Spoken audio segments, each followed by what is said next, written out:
আসসালামু আলাইকুম, hello again. আবারও চলে আসলাম নতুন একটা ভিডিওতে।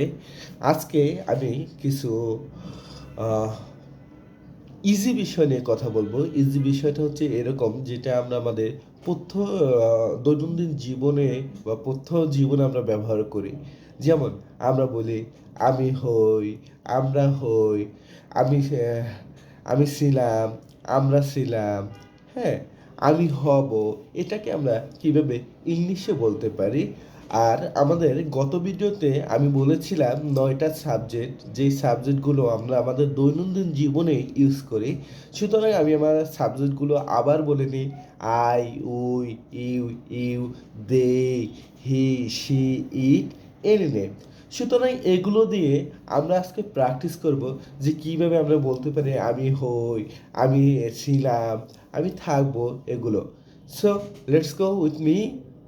আই অ্যাম, আমি হই, উই আর, আমরা হই, ইউ আর, তুমি হও বা আপনি হও, আপনি হন, ইউ আর, তোমরা হও বা আপনারা হন, দে আর, তারা হয়, হি ইজ, সে হয়, শি ইজ, সে হয়, ইট ইজ, ইয়া হয়, রানা ইজ, রানা হয়। তারপর আই ওয়াস, আমি ছিলাম, উই ওয়ার বা উই আর, আমরা ছিলাম, ইউ ওয়ার, তুমি ছিলে, ইউ ওয়ার, তোমরা ছিলে, দে ওয়ার, তারা ছিল, হি ওয়াস, সে ছিল, শি ওয়াস, সে ছিল, ইট ওয়াস, ইহা ছিল, পিএল ওয়াস, পিএল ছিল।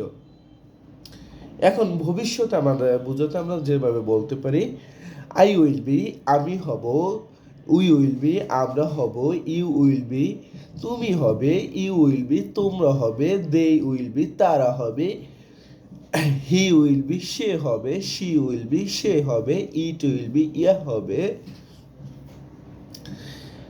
নিলয় উইল বি, নিলয় হবে। সো আমরা যদি এভাবে প্র্যাকটিস করি, তাহলে হচ্ছে কি আমাদের কথা বলার ক্ষেত্রে খুবই ইজি হবে। আর জিনিসগুলোর ক্ষেত্রে অনেক ইজি, যেগুলো আমরা কিন্তু ন্যাচারালি জানি, কিন্তু প্র্যাকটিস না থাকার কারণে আমরা ভুলগুলো করি। সুতরাং হচ্ছে আমরা যতটা পারি প্র্যাকটিস করার চেষ্টা করি। আসসালামু আলাইকুম।